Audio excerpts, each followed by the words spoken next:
todo lo que necesitas saber sobre el desorden mundial, de Mariano Tursi.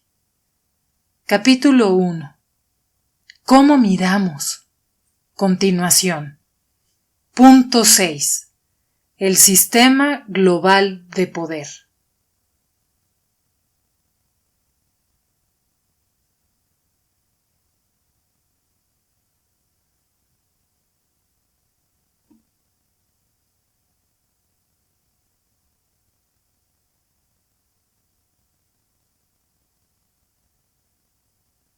La estructura del sistema internacional es determinada por la distribución del poder, que a su vez tiene que ver con cuántos jugadores hay en la mesa del orden mundial.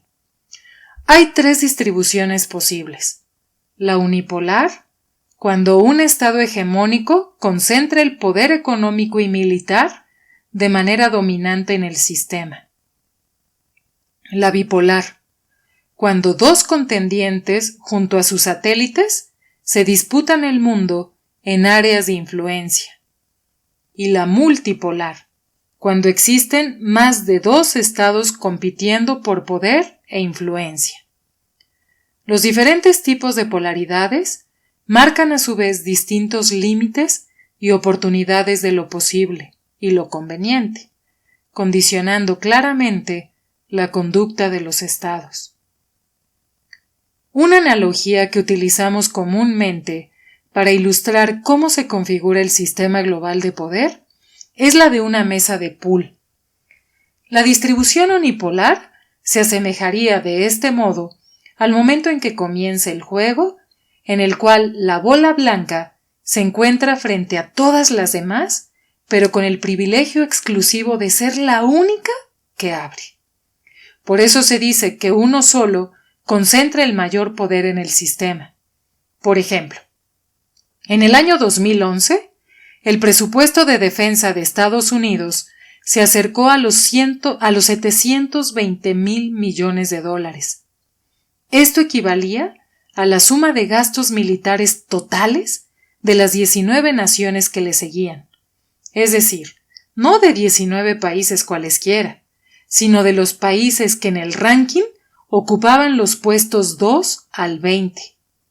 Aun si estos 19 países hubiesen podido sumar su gasto militar, solamente habrían alcanzado 718,000 millones de dólares.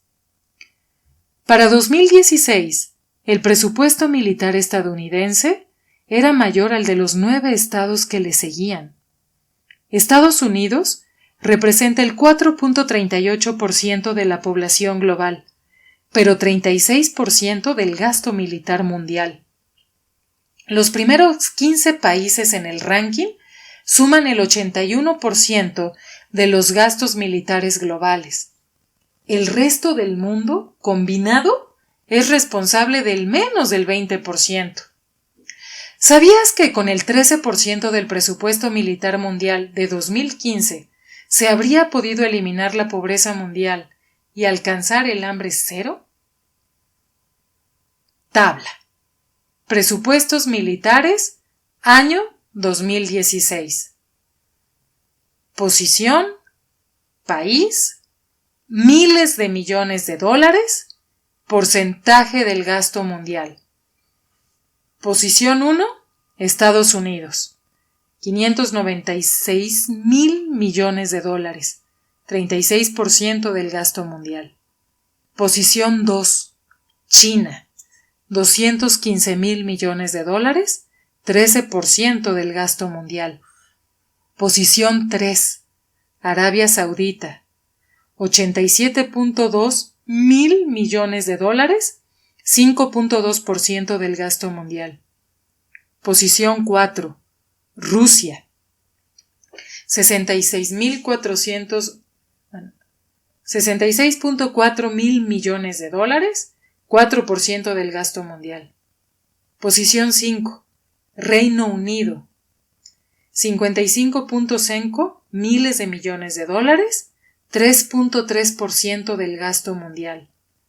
Posición 6, India, 51,3 miles de millones de dólares, 3.1% del gasto mundial.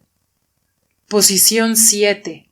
Francia, 50.9 miles de millones de dólares, 3% del gasto mundial. Posición 8. Japón, 40.9 miles de millones de dólares, 2.4% del gasto mundial. Posición 9. Alemania, 39.4 miles de millones de dólares, 2.4% del gasto mundial. Posición 10. Corea del Sur, 36.4 miles de millones de dólares, 2.2% del gasto mundial. Posición 11.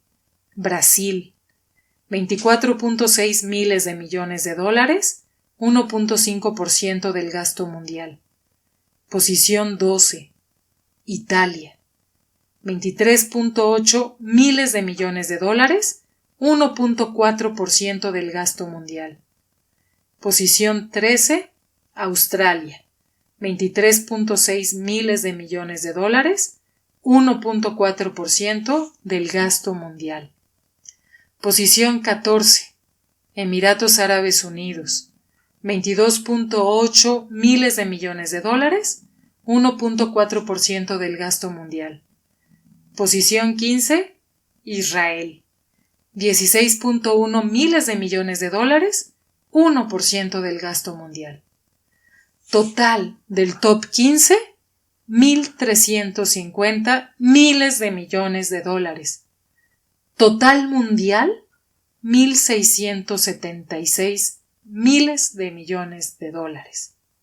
Fuente: Trends in World Military Expenditure, CIPRI, abril de 2016. Según la imagen del pool que propuse, la bipolaridad se observa claramente entre las bolas lisas y las rayadas. No importa en qué parte de la mesa se encuentren, lo fundamental es a qué grupo pertenecen. Así fue el patrón de las interacciones internacionales durante toda la Guerra Fría. El factor determinante lo constituía el lado en el que cada nación se ubicaba.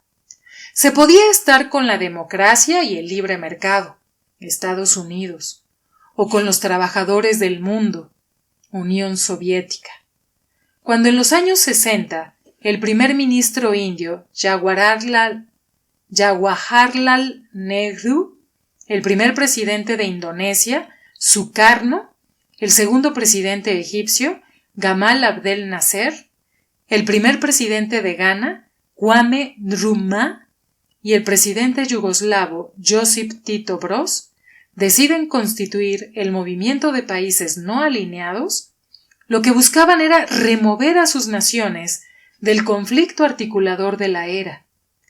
Buscaban mantenerse al margen, pero el eje alrededor del cual se articulaban las posiciones y relaciones internacionales seguía siendo la bipolaridad, la confrontación entre Washington y Moscú.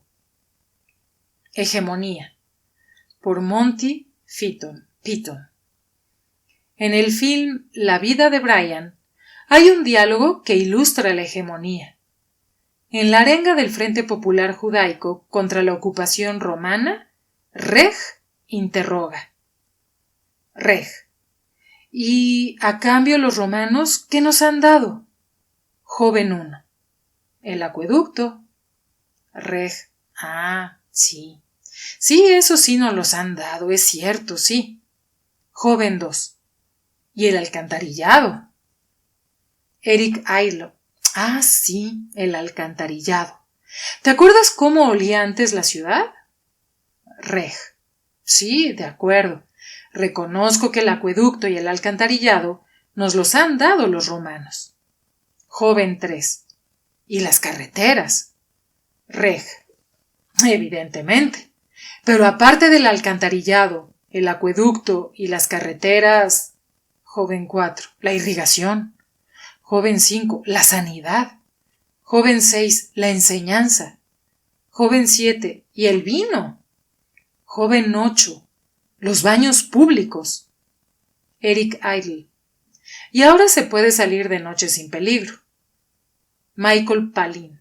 Sí, saben cómo imponer la ley y el orden. La verdad es que son los únicos que han sabido imponerla. Reg. Bueno, pero aparte del alcantarillado, la sanidad, la enseñanza, el vino, el orden público, la irrigación, las carreteras y los baños públicos, ¿qué han hecho los romanos por nosotros? Joven 9. Nos han dado la paz. En la multipolaridad, dos o más estados se consolidan como distintos centros de poder. En el pasado esto daba lugar a un mecanismo regulador. El equilibrio o balance de poder para que ningún estado fuera tan poderoso que estuviera en condiciones de imponer, solo o con aliados, su voluntad a los demás. Decimos en el pasado porque la multipolaridad hoy es más compleja. Aún la distribución de poder, una tendencia ya comprobada, no deriva en la multipolaridad clásica. Algunos analistas retoman el planteo del politólogo Samuel P. Huntington y aseguran que se fortalece la unimultipolaridad. Desde el punto de vista exclusivamente militar, ningún estado o combinación de estados es capaz de presentar oposición efectiva al poder de Estados Unidos, la parte uni. Pero no se puede negar el peso de otros poderes de envergadura, sobre todo en el campo económico internacional, la parte multi. China llegó en 2016 a ser la primera economía del mundo, medida en términos de paridad de poder de compra. India, la tercera. Brasil, la séptima. E Indonesia, la octava. Otros prefieren referirse a la interpolaridad, ya que resaltan la combinación entre redistribución de poder hacia mayor multipolaridad y un intenso proceso de interdependencia, globalización, en el que aumentan los impactos mutuos, en especial a nivel económico. Quienes proponen la apolaridad destacan la ausencia de un Estado-nación que pueda llegar a ocupar el lugar de superpotencia, combinado con una extraordinaria influencia de fuerzas de diverso tipo en el plano no gubernamental. Finalmente, otros observadores de la realidad internacional aseveran que estamos en una era no polar, sin Estado-nación eje, con un mundo descentrado y múltiples fuentes de desorden. ¿Cómo podría el hombre dividir el cosmos en día y noche, verano e invierno, luz y oscuridad, si no llevara tal división en sí mismo, en la polaridad entre consciente e inconsciente? Carl Jung. Así como en astronomía el tamaño de los cuerpos celestes ejerce diferente fuerza gravitatoria, en relaciones internacionales, las diversas distribuciones de poder dan lugar a distintos órdenes mundiales, tanto en estructura como en dinámica. El tipo de interacciones varía, según la forma de la estructura del poder. Algunos argumentan que la bipolaridad es la distribución más estable, porque existe un conflicto principal que da lugar a dos bloques diferenciados. Al haber solamente dos campos, todos los conflictos quedan supeditados a la oposición fundamental entre esos polos. No se puede estar al margen. Existe mayor claridad en los objetivos y visibilidad de los enemigos. Otros abogan por la unipolaridad. La estabilidad que conlleva la hegemonía de un solo país permite la organización del sistema, transformando la superioridad de fuerza en orden y progreso, como el caso de la Pax Romana. Por supuesto que estas dos evaluaciones, relativamente positivas de la bipolaridad y de la unipolaridad, solo pueden ser concebidas por quienes tienen el poder. La hegemonía solo puede parecer benigna a ojos del hegemón. La paz en Roma equivalía a la guerra en los territorios de Recia, Nórico, Panonia y Mesia. Y la bipolaridad solo puede ser categorizada como más estable desde el centro. Desde la periferia, no hace más que reducir la autonomía.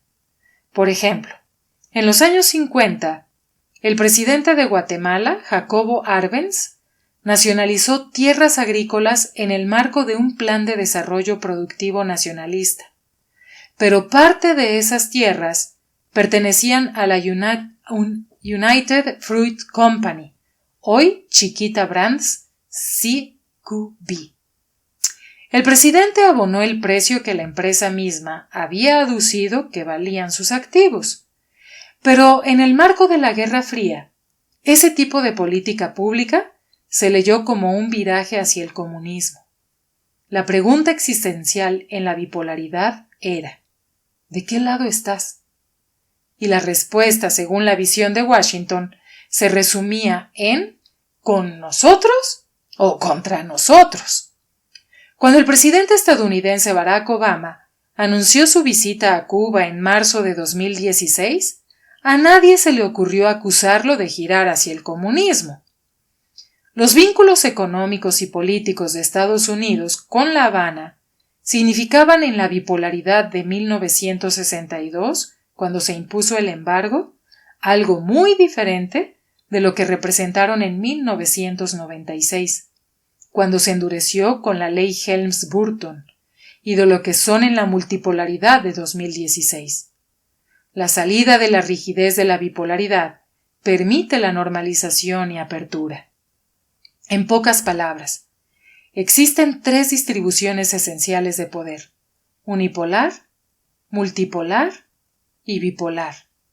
Cada una afecta la forma que tomará el orden mundial. Punto 7. Las teorías en acción. El caso del petróleo.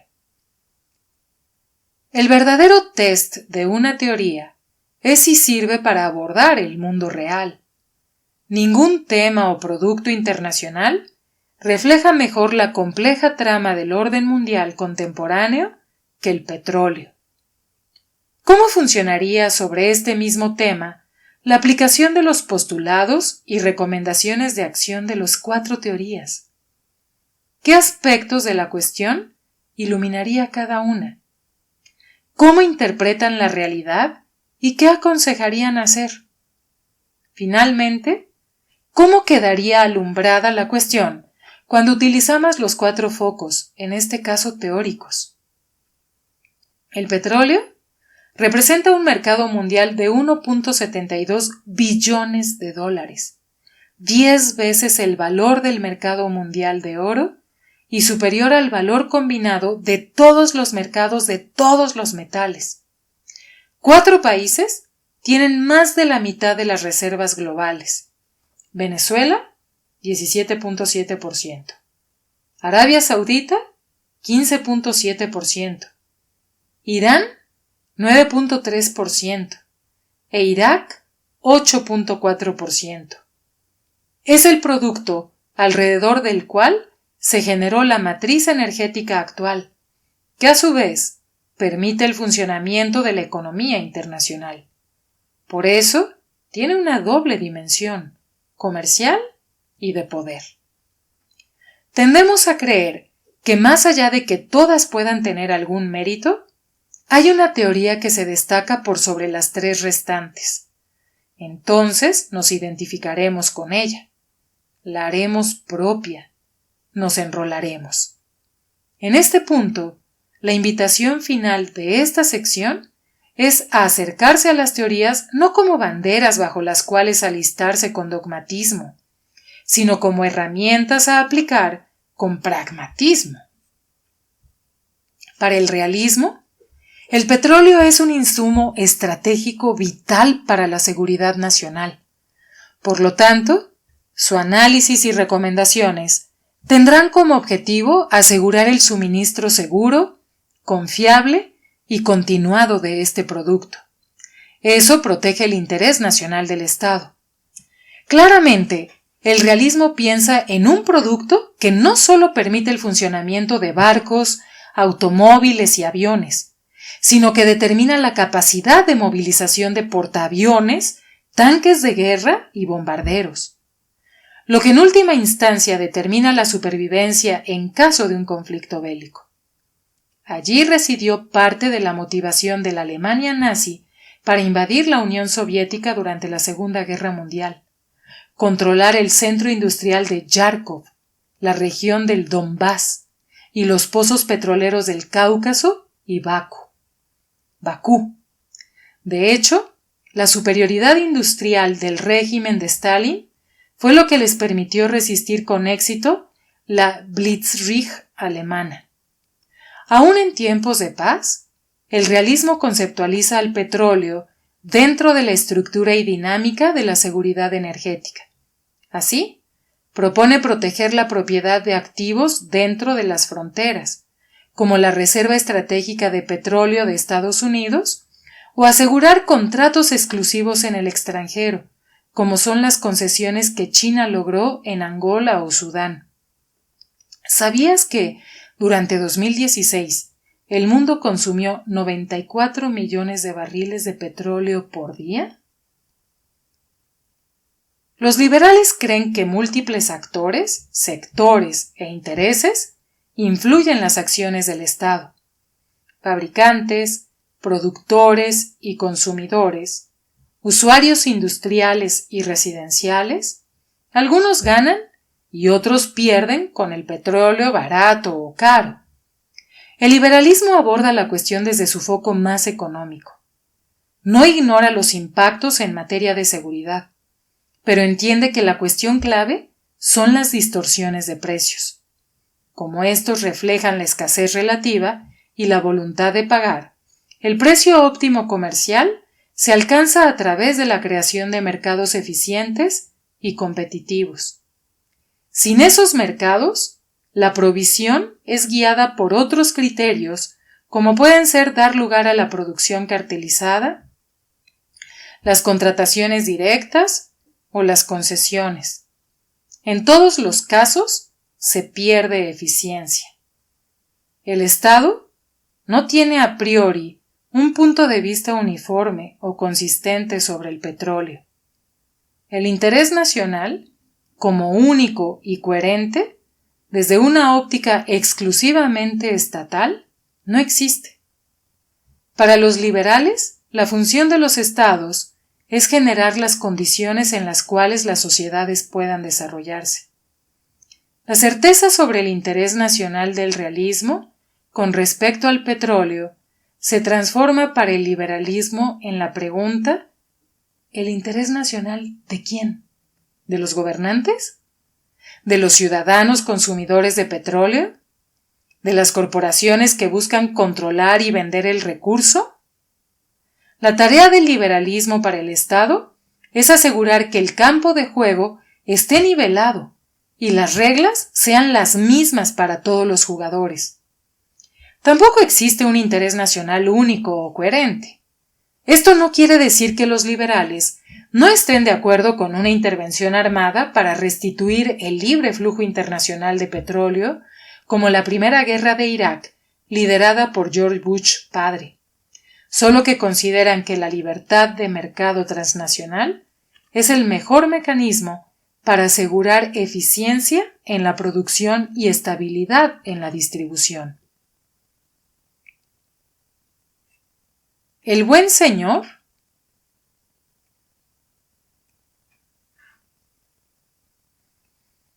no consideró oportuno poner el petróleo solo en regímenes democráticos amigos de Estados Unidos. Vamos donde está el negocio. Dick Cheney.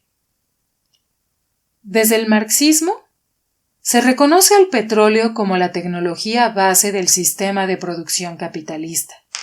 Como tal, ocupa un lugar preponderante en el mantenimiento de las clases dominantes y los estados centrales. La política petrolera de Estado refleja los intereses de la clase capitalista propietaria alineada con la burguesía y refleja la estructura del sistema capitalista internacional, El proceso de negociación encubre la explotación de los países del sur global por parte de los estados capitalistas del norte, en colusión con las compañías multinacionales petroleras. Aliadas a los estados centrales del sistema, se abatirán sobre los estados periféricos débiles, pero ricos en petróleo. En choque con las élites locales, forjarán una dominación extractivista, que a expensas de los pueblos mantendrá a las élites locales en el poder, apoyada financieramente por las multinacionales, y de ser necesario, militarmente también por los estados centrales. Toda semejanza con Arabia Saudita es pura coincidencia. El constructivismo ofrece una visión radicalmente diferente cuando lo aplicamos al caso del petróleo. El original aporte de esta perspectiva está en remover el análisis del determinismo material. Los constructivistas nos recuerdan que los recursos como el petróleo no son suficientes para predecir el camino político. Ellos justamente intentan averiguar cómo se construyen las identidades de los estados, en este caso alrededor o a partir de poseer este valioso recurso. Se puede poseer petróleo y utilizarlo para financiar la seguridad social, asegurando el bienestar intergeneracional. Noruega, para solventar la revolución bolivariana progresista de izquierda. Venezuela, o para mantener el liderazgo mundial de una de las vertientes y escuelas teóricas interpretativas de una religión. Arabia Saudita. El petróleo será lo que los estados hagan de él. Los dueños del crudo. La Organización de Países Exportadores de Petróleo, OPEP, busca gestionar activamente la producción de petróleo en sus países miembros, estableciendo objetivos de producción. Los países miembros de la OPEP producían en 2016 el 40% del crudo mundial y representaban el 60% de las exportaciones globales. Es por estas cuotas de mercado que sus acciones, motivadas por la ganancia económica o el poder político, influyen en los precios internacionales y en la seguridad energética mundial.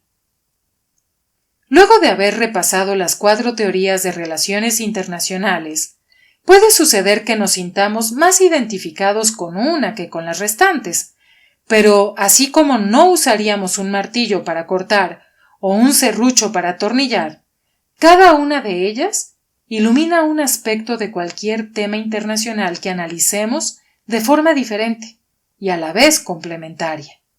En realidad, nuestra preferencia por una u otra dice más acerca de cómo vemos nosotros el mundo que de cómo es.